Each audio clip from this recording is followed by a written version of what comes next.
जी। श्री गणेशाय नमः। श्री विष्णवे नमः। सभी भक्तों को के लिए, आप सभी भक्तों के लिए कार्तिक मास का महात्म जानना बहुत आवश्यक है। बहुत दिनों के बाद मैं वीडियो बना रहा हूं। कुछ ऐसी परिस्थितियां थीं जिनके नाते वीडियो नहीं बन पाया और आप लोगों से मैं जुड़ नहीं पाया और अपने विषय को आप लोगों तक पहुंचा नहीं पाया। आज आप सभी कार्तिक मास का महात्म अपने जीवन में उसका लाभ लें, क्योंकि कार्तिक मास की बड़ी महिमा है।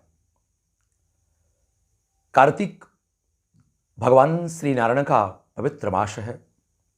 आप सभी कार्तिक मास का लाभ प्राप्त करें। इस मास में आप देखते हैं कि भगवान का सुंदर दीप उत्सव होता है और पवित्र साधक जो होते हैं वो इन मास में अयोध्या में, प्रयाग में, काशी में अरुणोदय काल से स्नान करके और बढ़िया एकाहार व्रत करके भगवान के नाम का जप करते हैं, भगवान का पूजन करते हैं। विशेषतः दीपदान की बड़ी महिमा है। माँ वृंदा की, माँ तुलसी की एकाहार व्रत करके भगवान नारायण, लक्ष्मी नारायण का पूजन करते हुए एक समय शाम को भोजन करके सुबह फलाहार रहकर माँ तुलसी का पूजन करें और दीपदान करें। श्रेष्ठतम दीप घृत का है, मध्यम तिल का है। अगर उपलब्ध ना हो सके घृत की व्यवस्था तो तिल का दीपक जलावें और विशेष रूप से मां तुलसी में नारायण को स्थापित करके उनका अर्चन करें, पूजन करें। आध्यात्मिक दृष्टि से इस मास की बड़ी महिमा है। साधकों के लिए, जो साधक चतुर्मास से व्रत कर रहे हैं, उनका चतुर्मास से व्रत इसी मास में पूर्ण हो जाएगा। जब हमारे गोविंद जागृत होते हैं, बड़ी वाली एकादशी प्राप्त होती है कार्तिक की, तो सारे शुभ कार्य प्रारंभ हो जाते हैं। और ये विशिष्ट मास है। भगवान के भक्त चतुर्मास से व्रत करते हुए, निरंतर आराधना करते हुए, भक्ति में लवलीन होकर इस मास का इंतजार करते हैं कि हमारे गोविंद जागृत होंगे और फिर जागृत होकर संसार का कल्याण करेंगे, सारे शुभ कर्म की आज्ञा देंगे और गृहस्थ जीव अपने सारे शुभ कर्म प्रारंभ करेगा। और विशेषतः श्री राघवेंद्र सरकार श्री राम जी अयोध्या में उनके आगमन का ये मास है। उनके लिए भक्तों ने दीप उत्सव किया था, दीपक जलाए थे, उनके स्वागत की तैयारी की गई थी। ये बड़ा विशिष्ट मास है। चैत्र, कार्तिक, मार्गशीर्ष, माघ, ये बड़े विशिष्ट साधकों के मास हैं। लेकिन इस व्रत की सबसे बड़ी महिमा आपको तब प्राप्त होगी, इस मास में व्रत पूर्वक रहने का फल तभी आपको प्राप्त होगा जब आप माता वृंदा, माता तुलसी और नारायण का संग में पूजन करेंगे और एकाहार व्रत का पालन करेंगे और भगवान का ओम नमो भगवते वासुदेवाय या राम महामंत्र या विष्णु सहस्त्र नाम का पाठ आप श्रद्धा से करें, झूठ ना बोलें, पवित्रता से रहें और इस वाणी और मन से कोई पाप ना होने पावे। भगवान नाम का जप करें तो विशिष्ट आध्यात्मिक शक्ति आपको प्राप्त होगी। क्योंकि जो हम व्रत करते हैं, जो मासिक व्रत करते हैं, जैसे विशिष्ट मासों का, कार्तिक में आप जाएंगे अयोध्या में, बनारस में, तो लोग कल्पवास करते हैं, भगवान की सुंदर आराधना करते हैं। ब्रह्म मुहूर्त में उठकर स्नान करके सरजू जी में और व्रत करते हैं, भगवान का दर्शन करते हैं, जप करते हैं, सत्संग करते हैं और बड़ी पवित्रता से रहते हैं, संयम नियम के साथ एकांतवास ग्रहण करते हैं, अपने इष्ट को रिझाते हैं, अपने इष्ट को मनाते हैं और अपने मन को पवित्र रखते हुए, अपनी इंद्रियों पर नियंत्रण रखकर अपने व्रत को पूर्ण करते हैं।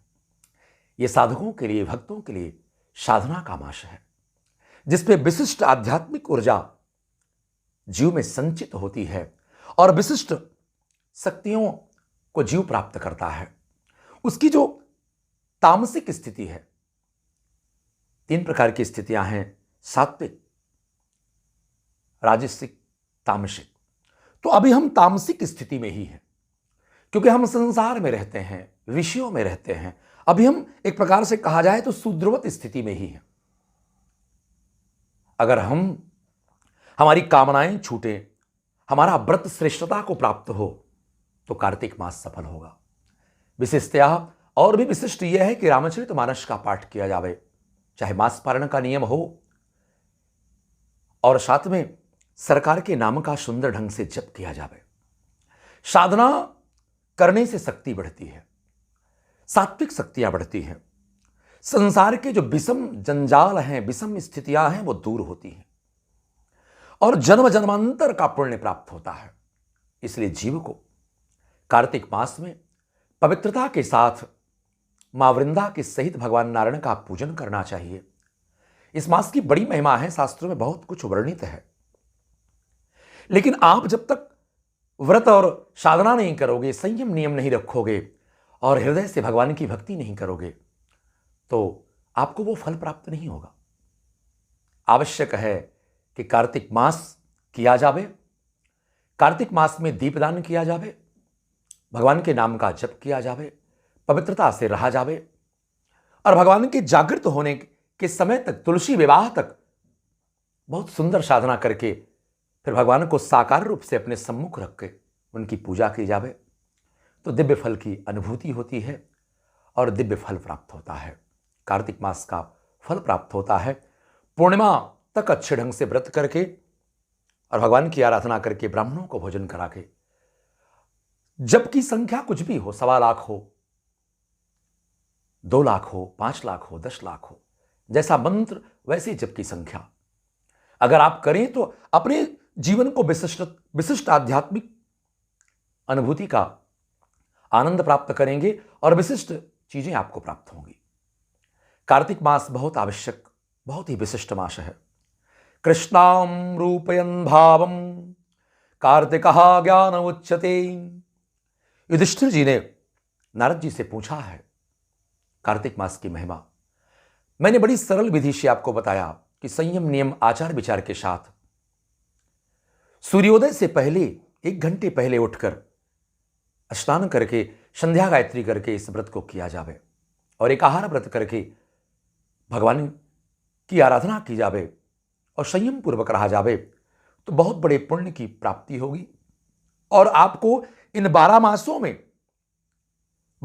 में इस मास का व्रत पूजन आराधना का विशिष्ट फल प्राप्त होगा। आप सभी करें। बहुत दिनों के बाद आप लोगों से तो मुलाकात हो रही है। आप लोग के लिए जो आध्यात्मिक पथ की भावना मैं रखता हूं, पाखंड, ढोंग और बुराइयों से दूर रहकर आप आध्यात्मिक शक्ति को प्राप्त करें, अपने जीवन को पवित्र बनाएं, सच्चे आध्यात्म को प्राप्त करें, जिससे आपका जीवन सफल हो। आप सभी इसे ग्रहण करें और इस व्रत का पालन करें, जिससे आपके सारे कार्य सिद्ध हो। फिर साधनाओं के बारे में भी मैं बताऊंगा, दीपावली के विषय में मैं बताऊंगा और श्रेष्ठ एकादशी जो कार्तिक मास में आती है इसके बारे में भी मैं बताऊंगा। लेकिन अभी आप कार्तिक मास का हृदय के साथ व्रत करें और हो सके तो गंगा स्नान करें, इसे विशिष्ट रूप से पालन करें। और एक बात तो मैं आपसे कहना चाह रहा हूं, इस मास में आंवले के वृक्ष का पूजन करें, आंवले के वृक्ष के नीचे भोजन बनाएं, ब्राह्मणों को भोजन कराएं, जैसे आपको विशिष्ट पुण्य की प्राप्ति होगी। क्योंकि भगवान की सन्निधि है। ये ऐसे वृक्ष हैं जिसमें भौतिक जगत की बहुत दिव्य वस्तुएं छिपी हुई हैं, जो भौतिक रूप से भी आपको प्राप्त होगी और आध्यात्मिक रूप से भी प्राप्त होगी। लेकिन सतभाव से करेंगे तभी आपको इसकी प्राप्ति होगी। आप सभी करें। और बहुत दिनों के बाद मैं आप लोगों से दूर रहा, आप लोग जुड़ें, फिर हमारे मनोबल को बढ़ाएं और चैनल को सब्सक्राइब करें, लेकिन भगवान की भक्ति जरूर करें और इस मास में दीपदान जरूर करें। माँ तुलसी की आराधना अवश्य करें। पवित्रता से रहें। बोले वासुदेव भगवान की जय।